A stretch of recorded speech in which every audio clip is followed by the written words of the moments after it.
Hello and welcome to American AF. I'm your host, Greg Lee. Today's guest is Dustin Nguyen.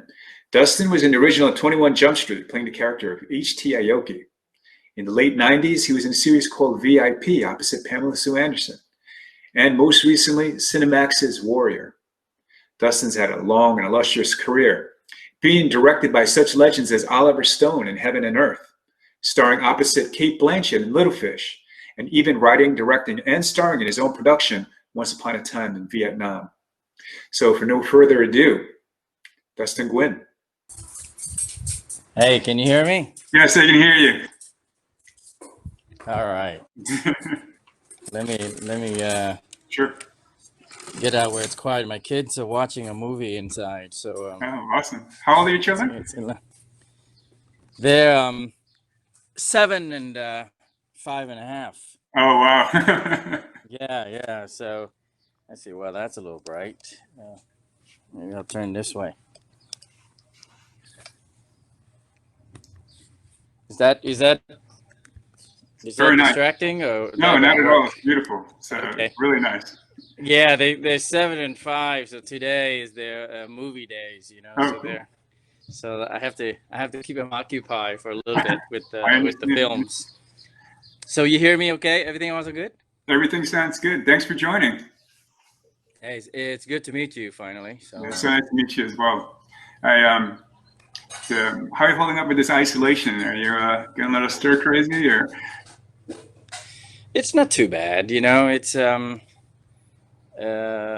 mean, my wife and I, we don't really socialize a lot, Okay. so it's the Hello? yeah. Can you hear me? Yes. You glitched. Yeah.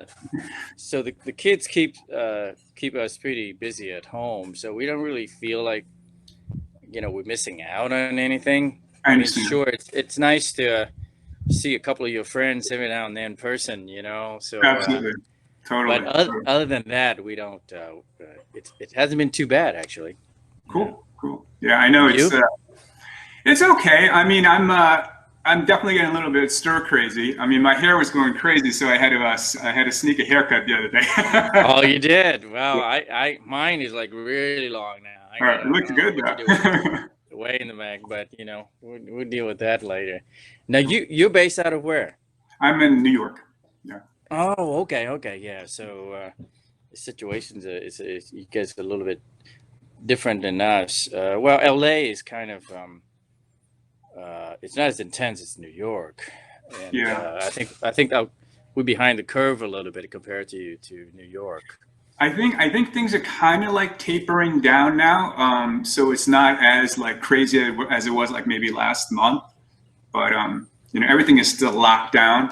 They're starting to open up certain things, but the real impact is like these small businesses, the restaurants. Like a lot of the Chinese restaurants, they're closed or they went out of business. So that's kind of like really bad. But I don't know how they're going to recover. But Yeah, I mean we're here, of course. This weekend, everyone is at the beach. I mean, yeah, there goes social distancing. exactly. I Exactly. mean, it's packed. It's packed, man. I mean, you look at the pictures and it's like, wow, Yeah, I know. Let's hope. It's really bad because like you don't know like when's the amount of time that this should have been like keeping this distance, if it's a time that's passed or it's like we don't know. It's just like such a new thing. So, but well, it's a real honor to meet you. I'm a big fan of yours. Growing up, 21 Jump Street was like my favorite show, and my favorite character was H.T. Aoki.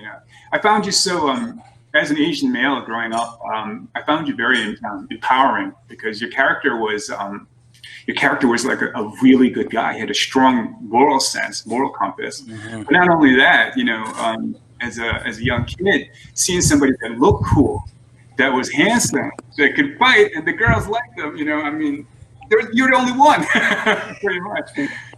It's interesting at the time because I mean, I've first of all, thank you. I've heard occasionally I hear this type of feedback, and at the time, it's such a long time ago. But when I think back on it, I wasn't so naive that I didn't know it was somewhat groundbreaking. Totally. Because prior to landing that gig, I was auditioning. I think I've been in the business for about 2 years then.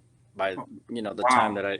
that I booked it, so I was very early on, very lucky. Yes. I booked prior to Jump Street. I booked a soap opera called General Hospital, and so I never really went too long without a job. Amazing. But I auditioned enough to know that those kinds of roles were far and few in between. Sure. And even though when I was auditioning for it, it was not initially or specifically aiming, hey, we got to get an Asian guy for this. Okay. It was the idea of four undercover cops of mixed ethnicities, and there were Latin American actors and black actors reading for the Aoki part as well. Oh, okay. So it was never. It could have went to, like I said, anybody, and I think that was sort of the thing that I sort of took for granted a little bit. Meaning, any of the four characters, any given week, we could have interchanged in the script and Yeah. would not have required any rewrites or anything like that. Hmm. And so looking back on it, like I said, I'm still amazed that I was lucky enough to land something like that, and then the writers had the intelligence to really treat it. They did. After the first season, of course, they had talked to me a lot about incorporating me being Vietnamese American. I remember Sure. having this conversation, and I said, "Well, look, thank you for being generous about that, but I'm perfectly happy playing a Japanese American, HT Aoki, Sure. because I think that's what actors do. We should be able to play. We don't, what am I going to sit around for 10 years, 20 years waiting for a Vietnamese, character? That'll never Right. work, Right. vice versa. If you're a Chinese American actor, why? You can only play Chinese American? I mean, Right. right? I mean, Hispanic actors, a Cuban actor can play a Mexican Yeah. character, an Yeah. Italian character, and vice versa. And no one Yeah. makes an issue about it. So yeah. So I just said, thank you, but I'm perfectly happy portraying a Japanese American character, and then of course, eventually they incorporated the and turning Harriet Aoki's true identity is actually Vietnamese American, and they did it in a way where I thought it was very well done, and we both kind of agree to go in that direction. Right. Right. No, it was fantastic. I'm amazed because you were actually born in Vietnam, right? And then you Correct. you immigrated to the United States. At what point, like you're so young, what point did you go, hey, I want to be an actor, or what was the driving force behind that? Well, growing up I see, we came to the U.S. in 1975, Hmm. and that's a really long time ago, and that was a different America. America was at its, in my opinion, at its sort of peak in terms of what the country represented, and I was 10 years old at the time. Hmm. But prior to coming to America, I was weaned on, being a kid growing up in Asia, weaned on the Golden Harvest and the Bruce Lee. Run Run Shaw's Yeah. movies, and Yeah. Bruce Lee was a part of it later. But prior to Bruce Lee, I grew up on all those movies, Blood Brothers, and I mean, Great stuff. yeah, and always love cinemas as much as a kid can, and just devoured it, and I knew somehow instinctively that I was going. I remember watching a movie one day, and my brother, I have a younger brother, used to go together. My dad would drop us off and at the cinemas where they show these Hong Kong films, and then they would go off and watch the more international films, for adults. But I remember thinking, wow, I really want to make movies. I want to make Yeah, awesome. movies and make people feel the way I'm feeling right now, Sure. and then I find out that, oh yeah, well that's what a director does. Right. and Okay. uh, and so as young as I was, I wanted to be a film director, Wow. and coming to America, going to school. My original aim was to go to film school to Oh, be a okay. director. Not never had intentions to be an actor. I mean, I that see. was really a far fetched idea that kind of eventually happened by destiny. But Right. I've always knew I wanted to make movies. Hmm. Always knew. Now I vaguely remember reading this People magazine, and it said that you won some sort of martial art tournament before Jump Street. Is my memory like fading? Like I remember something about some martial art, because I know, I mean, Well, everything you're in martial art is like excellent. You're very legit, you know. well, again, you grow up with the martial arts, and then I was lucky enough when I came to America. Hmm. I started studying Taekwondo because I wasn't good at any other sports. I mean, Hmm. baseball and American football and all that was very foreign to me, and I was feeling kind of like an outsider to begin with. And so when I discovered, first of all, I discovered wrestling in high school, and then Oh wow. I found out I really excelled at wrestling. So it kind of gave me a little bit of a confidence, and then I just instinctively felt it was too limiting because there were times where wrestlers are badass. I mean, they're like, these guys are strong. And if you're like a Very strong. sophomore, you're a sophomore, a freshman, and you wrestling against a senior Hmm. in your weight class. I mean, they just wipe you out because these guys are Totally. just monster. They're so Yeah, a strong. kid wrestling a man. It's a And big difference. yeah, Yeah. and there are times when I get frustrated, and I'm like, well, man, I don't, if I punch him here, he goes down. I So can win. so wrestling was limiting, right? So when I found Taekwondo, it's a whole new world for me, where I had the second family there. That Okay. immediately when I finished school, I run over to the dojo, and I'll be there till 8 9 o'clock at night. And Wow. that was my surrogate father, who was my instructor. All of my classmates were my second family. I just felt Great. really embraced there, and I found out I had this really natural ability, and I excelled at it, and then it Wow. led to competing in tournaments. I was living in the Midwest at the time in St. Louis, Missouri, Oh, wow. and I won the Midwest Championship, and and, Okay. and every weekend used to just travel and compete. For a 14, 15-year old kid, I was just Awesome.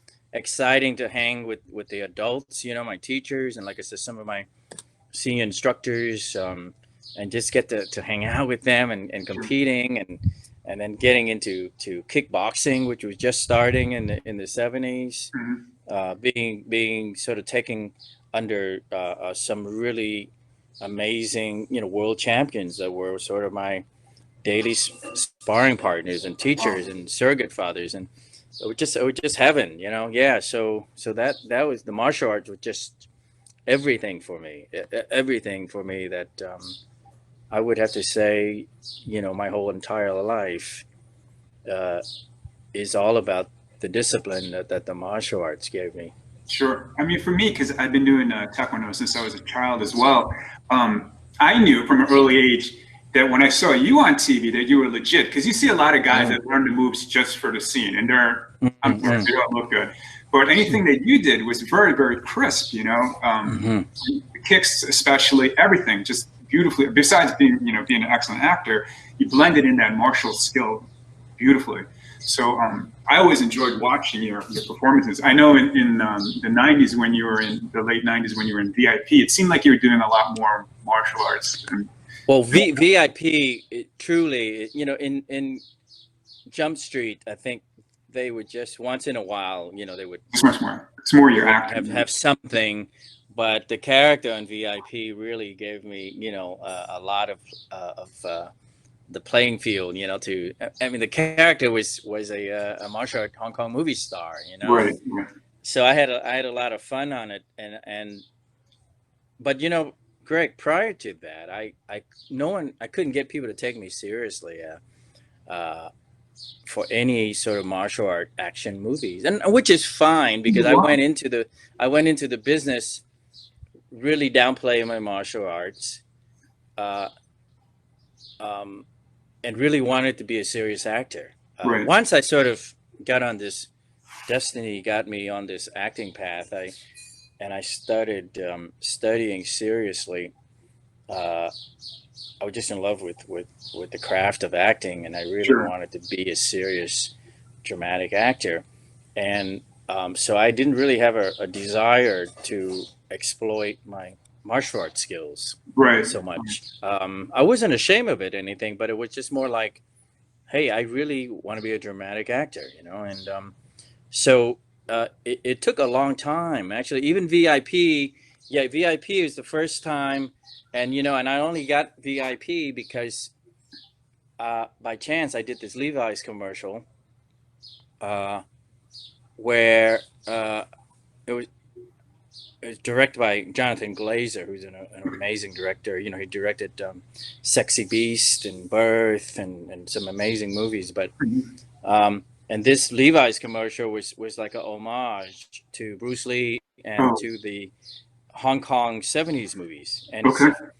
it was the first time Levi's actually used an Asian, I think, for their sort of hero campaign. Right. Right. And basically because of this commercial, the executives of Sony uh, basically asked me to come on to do a guest star in VIP towards the end of their first season. Okay. And then after my guest spot, they were thinking about developing a show for me. Uh, Hmm. and then they said, "Well, your character was well received, apparently, whatever that means. So why don't you join us, permanently as a regular?" And that's how I got on with VIP, and I had a great time on it. I got you. But Um, Sorry, maybe we can backtrack to Jump Street. I wanted to ask you. So when you came to the United States, I know you were doing martial arts, and then you took acting classes in college, or you were taking film studies, and then you switched to you got a day player role in a soap opera, or and that transition from there, or well, I'll try to make this quick so we don't burn a lot of time on boring just look stuff. back at But all the but time. basically, I was going to Orange Coast College. I moved from the Midwest to go to film school, specifically UCLA. Okay. So I started in Orange Coast College to get my first 2 years basics and making short films there. Wow. And I got turned down at UCLA, and I couldn't afford USC. That was just beyond my scope. So Yeah. in the interim, okay, I'll wait a year and then I'll reapply. Right. And then in the interim, I was making a lot of short films with actors from the theater departments, and one of them had an agent, a really sweet Jewish lady, Miriam Baum, who eventually became my agent. She kept saying, "Hey, I want to represent you as an actor," and I said, "Oh, I don't know anything about acting. I just want to direct movies." And eventually, my friend said, "Man, you're just bumming around for a year, so why don't you give commercial acting a try?" Right. Which I did, and I was horrible at it. Couldn't book anything. Okay. And then uh, uh, she sent me on a guest spot on Magnum PI. Oh wow. Okay. Yeah, this is back in the day where they used to do like 2 hour specials and so on, Wow. and Okay. Magnum PI was at the height of its popularity, That was your and first acting role on TV, network my TV. Wow. I went to this audition and didn't know anything about it. I remember I didn't even know what sides were. I was like, I remember it was like 6, 7 pages, and and I was so nervous. I remember I was in her office, and she said, "Oh, they've been seeing people for 2 weeks now." And back then they had this players directory. I don't know if you were around back then. Before the digital days, like a phone book with actors' pictures, and they saw my picture in it, and I went and read for it, and immediately, that evening they wanted to book me, and off I went to Hawaii, and Wow. on this lead guest star, and I was just overwhelmed with everything, Sure. and I got that job, and then again, it wasn't like, oh, now I'm an actor. I remember every day I was like, oh man, they're gonna find out. I don't know what I'm doing. They're gonna fire me. It was just working in sheer fright every day. Seriously, because I don't know what the hell I'm doing. Yeah. And I remember, Clyde Kusatsu, who's this really generous. Clyde Kusatsu was sort of the first generation of Asian American actors in Hollywood. It's Clyde Kusatsu, James Sugita, Pat Morita, and so Mm-hmm. on. Yes, ma'am. He was very generous and just sort of godfather me through the whole thing. And again, I thought, okay, after I did this gig, I'm still gonna go to school and be a film director, and then I landed the soap opera as a regular, a new Wow. character on Wow. General Hospital again, and then for a year I was on this show, Wow. and Okay. and I said, oh man, I better really study now, so I Yeah. know what I'm doing, and because of that, I started really falling in love with the craft of acting, Sure. and I could see that it was helping me a lot with my being an introvert, and it was giving me a lot of insights on who I am and why I behave a certain way, Mm-hmm. and and I came off the soap after a year. It's one of those things where your character's arc died off, and right after that I landed 21 Jump Street. So it's Mm-hmm. just a whirlwind, and so off I went to become an actor. But in the back of my mind, uh, the director is still there. It's Right. like, okay, I couldn't get into a legitimate film school, but wait a minute, I'm on set every day with different directors every Taking one week. outside. Yeah. So I said, well, shit. I mean, sorry, That's fine. you know, I'm going to I'm going to learn a lot more here. I think, So I started coming up to these directors and said, hey, can I follow you around and then most of them was like, yeah. So when I'm not acting, I'm following them around. It's Okay. like, why do you put the camera here? Why do you choose this lens? And why do you choose this location? Hello? It's A just, little. Yeah. Okay. you know, yeah. So it dawned on me that God just sort of put me in the greatest film school. Yeah. Um, and through the years, that's what I did. Every project I work on, every chance I get, would shadow a director, and Mm-hmm. uh, and then and then when I got a chance to direct my first movie, which is when I moved to Vietnam, I felt ready, and I started directing and never looked back. Right. Right. Um, I think. Do you think that the time on General Hospital and on Magnum PI prepared you, obviously, acting wise, for 21 Jump Street? Because I know the episodes that just were centered on you. No offense, but I only paid attention to ones that were that centered on you. Your acting was really fantastic. I remember the one where I think it was higher education, where that they were accusing you of impregnating the high school girl, but Yeah, yeah, yeah, yeah. your acting was excellent, excellent. And then the one, my favorite, where you beat up the skinheads. I like the way you flush that. People have different shades of racism, and I see that now too. I see that where they're like, "Oh, you're Korean, okay, so you're not Chinese," and I'm like, "What's that statement mean? Why are you saying that? Why is there something pertinent now because of this coronavirus? And it's there's definitely these shades that people have, and that episode, I liked how you flushed that out. And the way Mm-hmm. you portrayed that was really well for a very young actor. Just really well done. So. Well, again, I think we're as actors, we're as good as the material allows us to be. Right. And I think I was lucky to have very good writing. I think even way back then, I think some of the shows still stand up today in terms of the writing Totally. of it Yeah. and the sensitivity of it. Um, and and when you have good material, uh, you give it your all. You tend to come out all right. Right. Right. Excellent. Very well done. So I know you've had like an amazing career. You've worked with some amazing people like Oliver Stone on Heaven and Earth, Mhm. and is he a big character in life? And I mean, how is he like to? He's, you know, when you say big, he's not a colorful character, but he's Okay, got a very strong presence. sure. He's very quiet. Okay.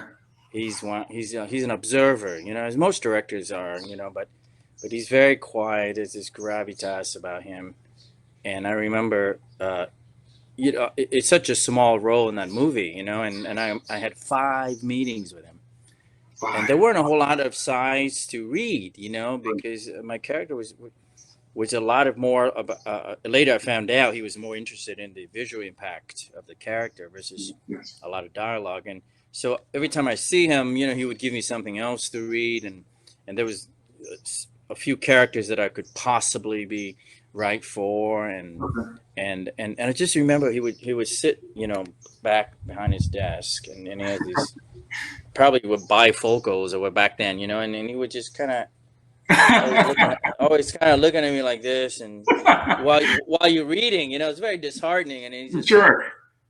like this, and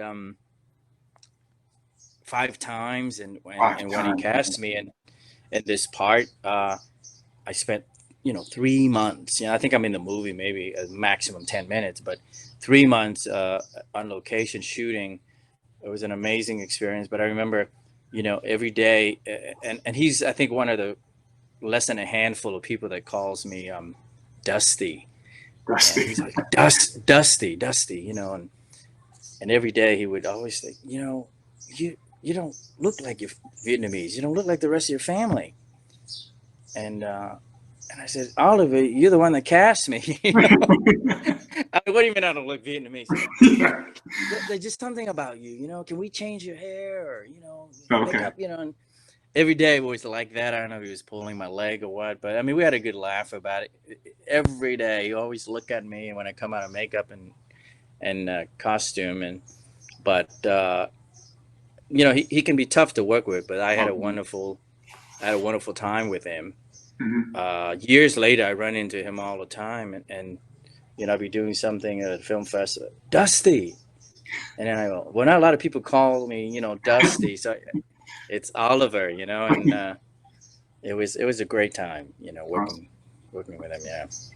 I know there was you also worked with Kate Blanchett, opposite Kate Blanchett, right? And that movie, Yeah. I didn't even hear about it. And if I knew, I love Kate Blanchett and I love you, so if I knew that there was a movie with you two, I would have definitely watched it. But it came out around the time that I was in the city. There's a theater in Manhattan called the Angelica, and they have a lot of like independent movies and foreign movies like that. And I don't remember seeing it there. I actually just recently saw it like a year or two ago, and it's absolutely fantastic. Your acting is It's a fantastic, and it's Kate Blanchett, yeah, it's amazing. but to me, it's one of the very rare roles where it's about as closest to who she is, if that's even possible. Not that I dare to say I know who she is, but usually she always behind costumes and playing Yes. these big sort of grand characters, and of course she won best actress, the Australian equivalent of the Oscars. The film won for best picture. I mean, I was in great companies. Hugo Weaving won for Yes. best actor, and so on, and it was because it was an Australian film. Mhm. I think Focus Pictures, it won an award at Toronto International. But these kind of films, it doesn't get a wide screening, especially back then. We didn't Yeah. have streamers, streaming services, but it was just an amazing movie. I don't know there's been anything unique like that where it treats a sort of a multiracial uh, love story Right. without emphasizing the racial aspect of it. No. No. More. I mean, Uh, anybody listening to definitely watch that. I mean, it really emphasized the fact that these were all people that were like really hurting, because of these drug addictions and what she wanted to get done. But there was still that love affair between your characters, and trying to still navigate these personal, issues that everybody has. Yeah, I mean, it's just amazing. You look on it, and I remember it's one of those events where it makes me believe in fate. Okay. Prior, I mean, there's a couple of events in my life that, whether I want to believe in fate or not, it's hard not to. And Sure. that movie, I mean, I did everything not to do that movie. Oh, really? Yeah. I mean, it was just it was at a time where I had quit acting. I was going through I was really down and out because I was going through some really difficult family with my ex-wife, who, she had some serious health issues, and I was just disillusioned with the glass ceiling, and everything just made me quit acting. And I remember, a dear friend of mine who's also a fine Asian American actor, Ron Nguyen. I don't know if you know of Ron Nguyen or not, but everybody was auditioning for this. And I remember he calls me up, and he called me and he said, "Man, I've never seen a script like this, and it's Kate Blanchett. And she had just won an Oscar for what is this film that she did? She played Lauren Bacall, The Aviator." And he said, "Oh, you gotta go out for this, man." And I said, "Dude, I'm not gonna.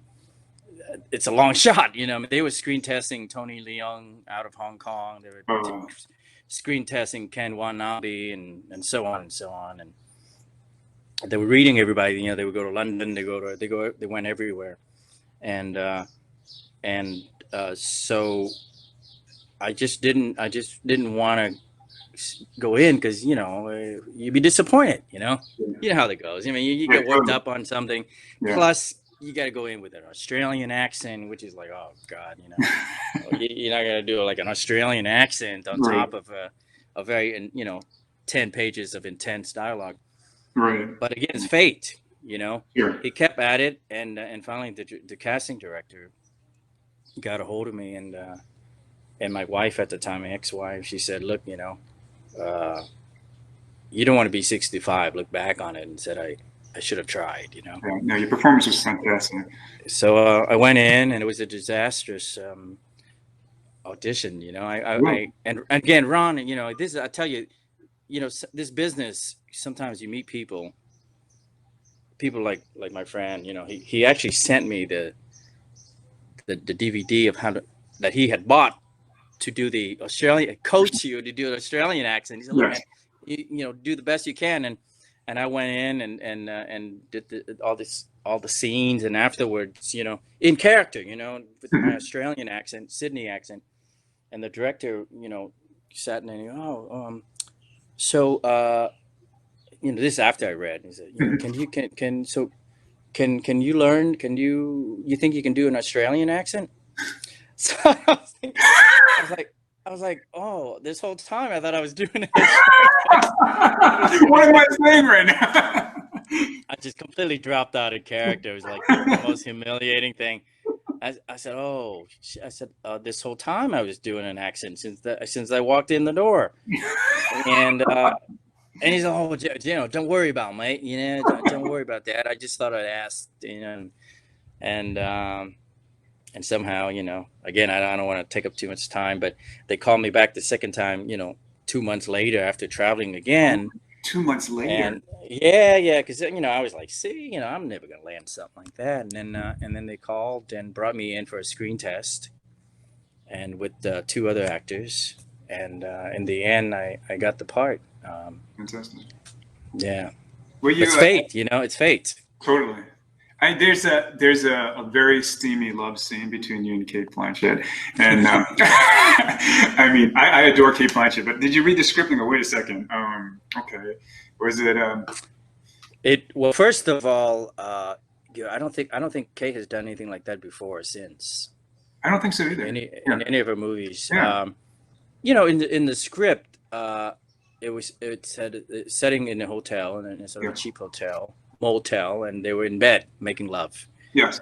And we rehearsed for like 6 weeks, before shooting. I mean, it was just that was a master class in film acting, working with these other actors. But we rehearsed everything, and we examined every beat, every word. I mean, it was just amazing to work, but we never touched that scene. And I thought, oh, that's kind of strange. Right. Maybe, I don't know, whatever the director's reason is, and even the day before shooting, I was like, oh, this is kind of strange. Or No you still one, had, yeah, we don't talk about it. I mean, we talk about everything, it's like, yeah.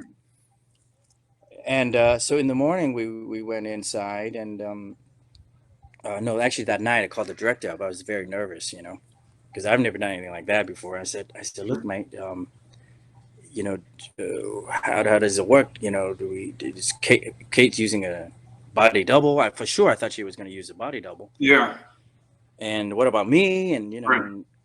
and he says, no, mate, Kate, she's doing it, And so right away, you kind of like, I had to kind of like, you got a cowboy up, right? I mean, it's Kate Yeah. doesn't use a body double. Who am I to?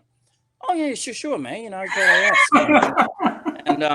and the next day we come in, and we start to rehearse, and then the director, the DP, he was looking at something through the mirror in the bathroom, and he said, oh, I think instead of in the bed, which we've seen, and we've seen in a lot of movies, what happened? What if they're in the shower? Yeah. And this whole water sub theme of water in the movie, and the cleansing, and the and swimming in water and swimming underwater, and so right there and then, we went in, fully clothed, of course, and we just started improvising. So, yeah, what if you're in the shower? The scene comes in mid shower. Yes. Yes. And then you do this and you do this, and then so you kind of go through it, and then we go and get ready, and it dawns on me, going, oh shit, before I was in the bed, so you got the blankets, and usually you get blankets and sheets, and yes. now we're really gonna be naked in the shower, right? Yeah. And I just had this panic attack, Me too. I would have one too. I was like, oh shit, man, I can't do this, and so I sent my friend. He went out. I remember it was like 9:30 in the morning. I sent him out. He got me a bottle of red wine, and I started just drinking red wine, and I'm still thinking, oh, is Kate really gonna do this? Right. And she did, man. And I had to cowboy up, Yeah. And well, you're always in phenomenal shape. If it was me, I'd be like, uh-oh, this is not good. You should have given me a couple weeks now. Oh boy. Look, I mean, at that point, you just like, oh man. And I remember, it's great to work with people who just sort of like creative people like that, because I have this real tattoo. I have this huge Yakuza tattoo in my lower back. And so I said to him, I said, oh, what about this? We need to cover it up. And so right there and then, he had the makeup artist drew a very small matching feminine tattoo on Kate's back. Yes, I remember. And it just kind of becomes a part of the story and the scene, and without really explaining it. And it was nice. Like I said, it wasn't out in the script. And in the end, we had what I thought was a really interesting love scene that was full of character beats. Sure. Yeah. When you auditioned for this, I guess they already had Kate Blanchett in mind for the role. And did you do a chemistry test with her? I've done one before, but I've never done it. It was kind of awkward, but I was just wondering if. No, she's been attached to it from day one, because Rowan Woods, who, he's like the Martin Scorsese, Francis Ford Coppola in Australia. Wow. Yeah, I mean, every lead actors want to work with him, but she was attached to it, and it's the first Australian film she'd done since he became a really big star. So that's a testament to the quality of the script. I never met her, and so all the screen tests I did was, she, what I was told, she approved. Well, how did I put it? According to the director, if it wasn't for her, I wouldn't have been in the movie. Because we were celebrating the film at International Toronto Film Festival, where the film premiered there, and we were celebrating, and Rowan was drunk.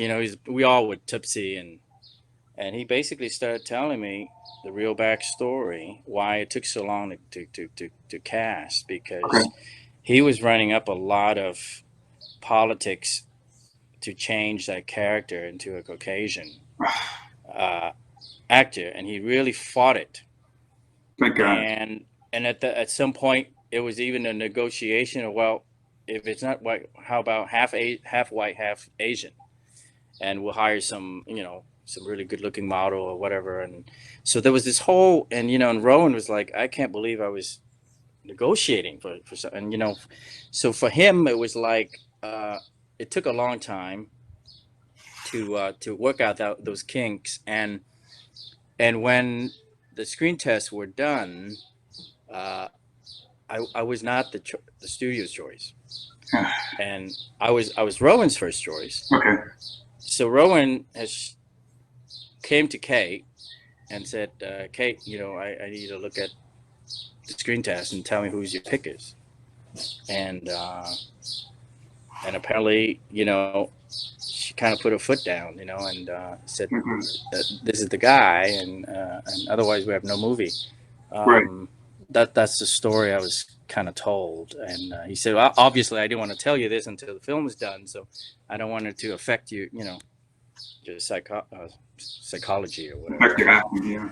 I think it's always that problem, right? It's always a problem for Asian American actors, that the problem is that we're too Asian, right? That we're too Asian for the role, even though it requires an Asian.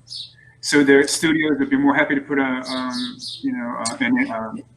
Caucasian or a They felt at that time, they felt it could have been a risk, to have somebody like, an Oscar-winning actress like Kate Blanchett having a sort of this interracial. I don't think they had any malicious idea about it. I think they just worried that the audience wouldn't accept it, Okay. because it was a true relationship, with love Yeah. scenes and everything. It wasn't just holding hands, and Right. so it's just a sign of the times, I suppose, Right. and but it was interesting hearing that hindsight, Mm-hmm. and it makes you realize what you go up with, what Asian Americans go up against, at least back then. I mean, I like to think the climate has improved since. Do you think the climate has improved? Any I can signs? tell you, Greg, because I've been living in Vietnam these last 10 years, Okay. so I'm pretty much out of the scene now. We get Hollywood movies there, but we don't get everything there. So I don't know. There's a lot of fine independent Asian American projects that I don't get to see when I'm in Vietnam. But once in a while, I mean, I try to keep up with some of the news, and indeed, there's been quite a few things with Asian leads and TV series and so on, and even films, and especially the last year, we had some very strong, two projects that were just, one was the romantic comedy Crazy Rich Asians, that proved that it's a box office thing, and Yeah.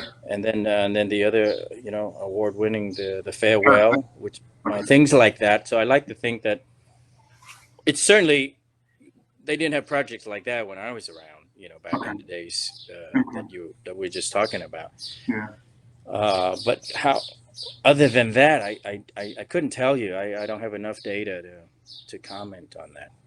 I know my agents tell me, my managers tell me that once this lockdown opens up, that an East Asian, my type, that looks 100% Asian, we're kind of in demand now, but we'll see. I don't know. We'll see. I don't know if it's a lot of fun. Yeah, it's again, with me, it's like it's been strange for me when I'm in Los Angeles now, Mm-hmm. and so when I do come to Los Angeles, and when I do, last 2 years I was working on Warrior, so I was being around Asian American actors, Right. and of course then you start to hear about these kind of things, and it dawns on me that I haven't thought about this kind of stuff, the last 10 years, living in Vietnam, making Right. Vietnamese language films. Yes. Uh, uh, there was no such thing as, you know what I mean? It was like, oh, all the characters are great. In the same way you watch a Wong Kar-wai film or film in Sure. Asia, it's actually reversed. Every once in a while, I would need like a white guy in the mid parts, Yeah. things like that, or like every once in a while you see casting for like a white villain Yes. or whatever. But I don't think about it because we're not the minority there, in No, Asia. yes. Yeah. I know you did Once Upon a Time in Vietnam. You wrote it, you directed, and you acted in Hmm. it. It's an awesome, Hmm. just really cool movie. But in Vietnam, is it easier to get a movie from the beginning to end to release? Because I was in a movie called Made in Chinatown. I don't think that's ever going to be released. It's an independent movie. It was a smaller budget, but it's just stuck in like distribution hell. I don't think that's ever going to come out. It's fine. Well, I love making films in Vietnam. Okay. You talk to different people, you'll get a different opinion. Uh, I've made 8, 9 movies there now, Wow. and now look, I mean, the reality is it's the equivalent of really low indie filmmaking in the U.S. Your Okay. budget is tiny compared to Hollywood, and forget compared to Hollywood, just compared to Thailand. Now next door neighbor. Oh, really? Okay. Uh, uh, and you are the talent pool, I mean, everything is just really Small. they're very talented people, but it's very small, and the industry was just opening up when I first arrived there. um, so the advantages of that is basically it's the wild wild west, the wild wild east in this case. There's no studios telling you what to do, for Okay. better or for worse. Hmm. I can raise money on a project relatively easy. I mean, like once upon a time in Vietnam, I wrote the script, and then within 2 or 3 months, I raised the money for it. Wow. Even though at the time it was the most expensive film in Vietnam back then. Yes. And you could be making it in post and everything, and it could be out in the theater, within a span of a year from the time you start shooting. That's incredible. And it's incredible. And That's again, incredible. no, you have free reign, Hmm. again, for better or for worse. Hmm. And the industry, it's just at the bottom. So in the last 5, 6 years, you have nowhere to go but up. Right.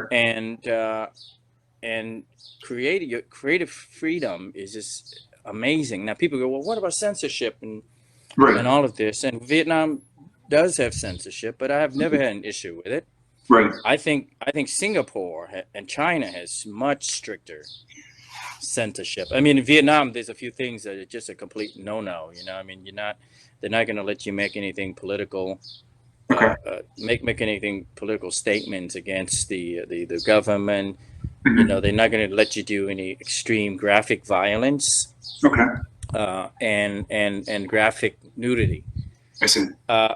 Now, for me, doesn't affect me one bit. I'm not interested in making any of those kind of films. Right. Not for me. Right. I'm not interested in making graphic violence. I'm not making political movies, and I'm not interested in doing anything sexually overt or in Right. poor taste, Sure. unless it's called for. So I've had a great time making Okay. movies there, Okay. and no, because the downside of that is, again, the limited resource, and you got to really make the best use of your money, Right. which is fine because I think it makes you more creative. Sure. I actually enjoy that aspect of it. Hmm. But sure, I mean, everything has its sort of pros and cons. But for me, um, the pros outweighs the cons. Right. Again, with different directors, you get a different. For me, it's important. My philosophy is, you know, you got to be happy as an artist, and I use Sure. that word loosely. I don't want to sound pretentious, but you got to be happy. What does that mean? Happiness to me is being able to do what I love. Whether it's acting, uh, directing. Hmm. I love being on a movie set. Yes. Happy doing it. The material gets you excited. You're Hmm. happy. You have this sense of collaboration with people around you. And whether you get paid or not, seriously, it doesn't matter. because you're happy. So to me, Right. that my own definition of happiness as an artist, and if that means I'm making film that nobody will ever gonna see, that's okay too. Or Right. if I'm making film in XYZ country that no one ever heard of, that's okay with me too because I'm Okay. happy. You Right. know, Yeah. so that's for me. That's why I love making films in Vietnam. Now, at some point, you reach a saturation point. Mhm. Uh, I've done just about every genre possible in Vietnam Okay. without touching a certain limitation of censorship. Right. Right. And I'm not one. I don't want to repeat myself too much. I don't want to keep making the Sure. same kind of films, which is uh, comedies does very well at the box office in Vietnam, Okay. and there's a lot of them being made, and I love watching them, but I'm not. I don't want to just make those all the time. That's Right. just me. Right. So I stopped making films the last 2 years there, and partly also because I've been committed to Warrior, yeah, Right. the series, and but here's when this you get to direct an episode of something like Warrior for Mhm. HBO, Yes. and then you go, wow, I kind of like the luxury. The big budget. I kind of like the luxury of the budget here, and it's not just the budget, but what the budget allows is the caliber of your crew is goes up. The Right. DP you're working with, you know, you only need to talk to them. I love to have this idea. And usually in Vietnam, now this is not a knock on the artists in Vietnam. Mhm. Um, it's just they don't have as much experience. But Right. like in Vietnam, I'm working with a DOP or production designer. I say, yeah, I'd love to. This is what I'm going for, and Right. we talk about it, and then they'll go and they execute it. Which is great. That's the best thing a director can hope for. In Mhm. any case, but when you're working with somebody who's really really experienced and creative, they go, oh, okay, I see what you're trying to go for. What Yeah. about this? And then they give you like five things that you haven't thought of before. Right. So it brings And it you in another go, direction, more dynamic. Yes. yeah, and you go, oh wow, I haven't thought about that. Mhm. That's kind of exciting. And then next thing you start out two, and then now you're like at seven or eight, Right. and everybody's happy, and the project becomes better, and that's what money buys you. Right. Okay. I think, Mhm. but Mhm. the process of making films is the same whether you got $2 or you got 2 million. Right. It's the Right. same. It's the same. You're always racing against time. Mhm. Mhm. Uh, yeah. Did you finish filming Warrior season two? 'Cause I know you were in season We one, and then more. You can we more. we we, we finished season two, and from my understanding, I think it's going to air the second of this October. Okay. Yeah, so we wrapped up season two, and it's a terrific season Yeah. because all the characters are introduced now. So season two, the writers can really get into the nitty gritty of it, and they can really push the envelope, Yeah. and everyone's just sort of get comfortable in their own skin as well. Mhm. First season of any series, people are still kind of fumbling around Right. trying to settle into the skin of your character. Yeah. That's it. That's it. You have any other projects that you're working on now, or are you thinking about maybe doing something in the U.S.? I'm I'm working on not catching the virus. We're working on that. That's the biggest project That's right the now. biggest one. Yeah. Just avoid the virus. What do you do to stay in shape? Because I know you've always been in shape, going back to 21 Jump Street to Warrior. You're always like in the best condition. Well, look, thank you. You're too kind. It's always a struggle, Greg. Yeah, I know. It's I mean, you can kind of you see the TRX cables. yes. Oh, I see. Okay. That's what I do. I try to do that, and I try to do some jogging. On the street, on the treadmill, wherever I can. Under the situation now, I have a treadmill that But I just try to do a good hour a day just to stay somewhat fit. Mhm. again, I don't want it to come up as an excuse, but it's a juggle, between your kids and, Sure. now it's homeschooling. I mean, the first half of the day is always about the homeschooling. But yeah, I try to stay, what they call off season, so that you also feel good about yourself in terms of Sure. the adrenaline and all that. But it age catches up with you, How about the and martial arts? I'm martial arts. Martial arts. Um, what I usually do with it is if I know I'm going into a project Okay. that requires it, then I start devoting 4 or 5 months before that to start getting back into to training that I see. specifically with martial arts moves, basic conditioning, kicking, punching, and then specifically to the style, if you will, Mhm. that the character calls for in terms of. So you start to zone into that. What comes with age is you realize you only have X amount of energy.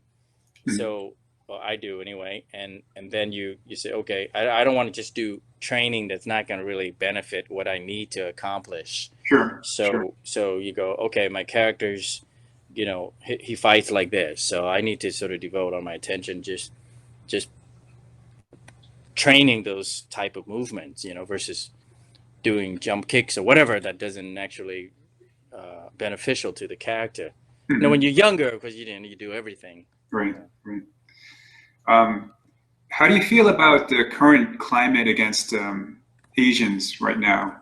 Do you feel that it's worse than it was before, or the same, or is it just there's more media attention to attacks against Asians? Here in New York, they constantly show these videos of people attacking Asian pedestrians for no reason, claiming it's something to do with the coronavirus. And I wonder, is it really something to do with the coronavirus? Is it just it's always been there? The media is paying more attention to it. What do you think, in your opinion, or what do you see? Well, these kinds of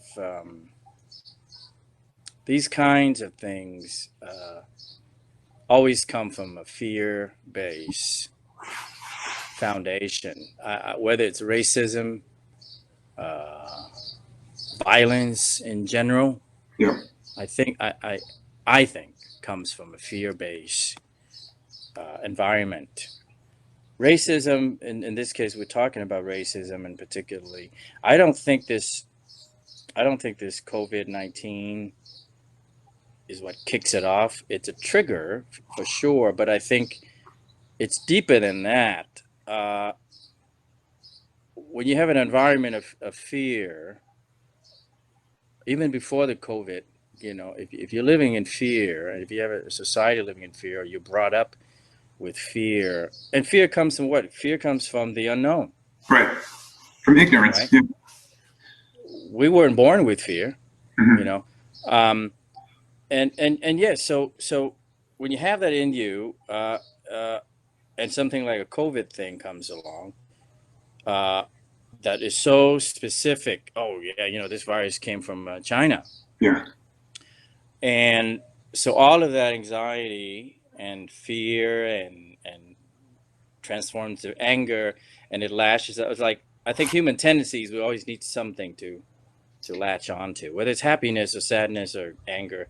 So it's going to go to that. It's Yeah. like, you're responsible for this. Right. You're responsible for my pains.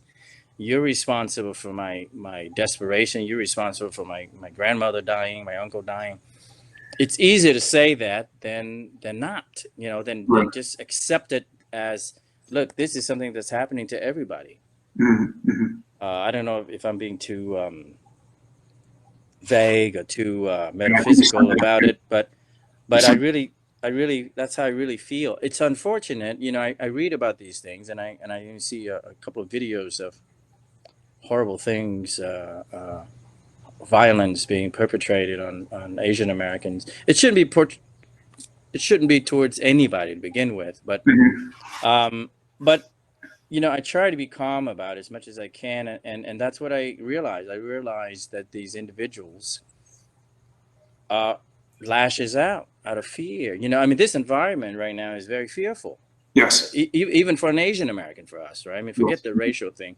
Everyone is, for the most part, I think, is very tense. If we're Yes. not careful, you can get caught up, and if you're not careful, the fear makes you act very irrational, and it channels a lot of the pent up aggression and anger that's been in you, most of your life anyway. And then this is Right. just one of those things that triggers it.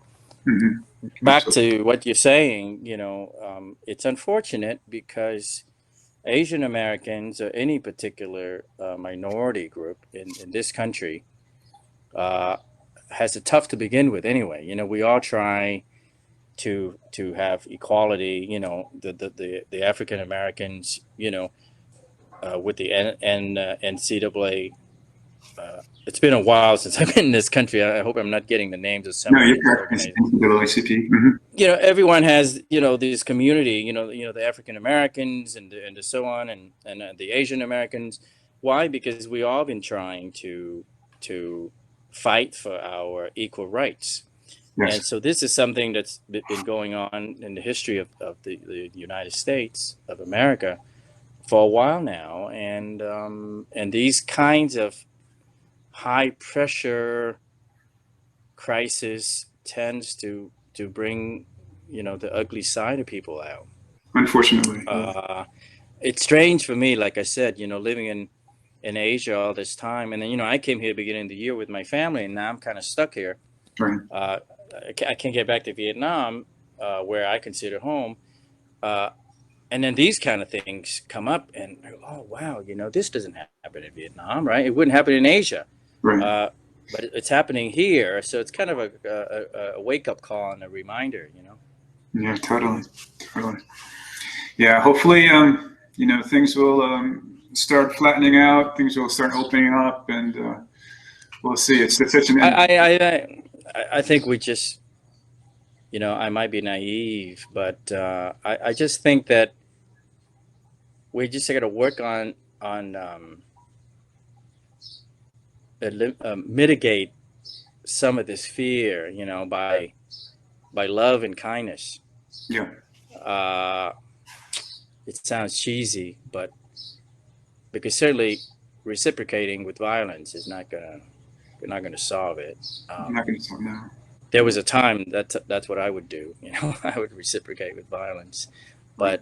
but um, I think if we're looking for a way to mitigate this, my personal approach I would try my best to do it with kindness and patience and understanding, Yes. and get through this period. Yeah. Absolutely. I think one of the problems that we have as Asians is we do have this respect that we try to give other people, and unfortunately, that's used sometimes against us as a sign of weakness. But maintaining that level of respect for other people, I think, ultimately we'll get through this like racial tension. I think you're right. Yeah. Yeah, I think you can be respectful and with dignity. Yes. I don't. I think there's respect. We have to be careful. There's between respect and submission. Right. Uh, Right. um, because sometimes when you initially come out off respectful, it can be interpreted as Weak. submission and weakness, and then you kind of have to let the individual know that uh, that's not it. I'm treating you with respect and dignity, and I demand the same thing back. Absolutely. Um, uh, and you try to approach that. And I'm not saying that it's going to work with everybody, but I think that's important that we demand respect. In a way where, and again, some of it. I mean, we could talk for hours. It's like people like uh, I don't know if you heard of this Vietnamese Buddhist monk Thich Nhat Hanh, and he is arguably next to the Dalai Lama. Oh wow. Uh, is well respected and always preach about these kind of things. How you try to approach it with understanding first. Hmm. Why this person's behaving like that. It's coming from fear. It's coming from pressure, and once you understand it, not that it's going to make you a saint or get out of the situation, but it would mitigate the violent response that might be a reflexive thing that comes Sure. out of you, because you Sure. understand this person is suffering, Mhm. from, this guy, he's been cooped up in the house, and he's been unemployed, and he doesn't know where his next paycheck's going, like all of us, but, Right. and it takes the right trigger for him to go off like that. Mhm. And if you try to be a little more sympathetic about it, I think at least you won't respond with violence, Mhm. because you realize this person's in pain and just Right. lashing out, and you try an alternative response. Mhm. Because once you need your knee-jerk reaction, once you respond with force and with violence and anger, then it's over. Right. It's Right. it doesn't solve anything. Yeah, it's tough times, man. It's Tough times. but I think everything, everything is a lesson. Sure. I know some people are going to go, well, this guy is talking philosophy, it's not going to get us anywhere, but I really believe that it's a lesson. It's tough times, but it's an opportunity, I think, for all of us to maybe mature a little bit. Absolutely. Absolutely. Well, thank you so much for your time, Dustin. This was an amazing experience for me. I'm really grateful for it. Oh, no, it's a pleasure. It's I my hope you. first podcast, by the All way, so right. thank you. Yeah, Yeah. I know it's this. I know that you have a lot of fans out there, and a lot of things you said were very insightful. So I'm hoping to get the word out as much as possible. well, it was a pleasure, chatting with you. So Thank you, thank you Dustin. for having me on. Thank you so much. Stay healthy. Stay safe. You too, man. Stay kind and stay loving. I will. Bye Okay. bye. All right.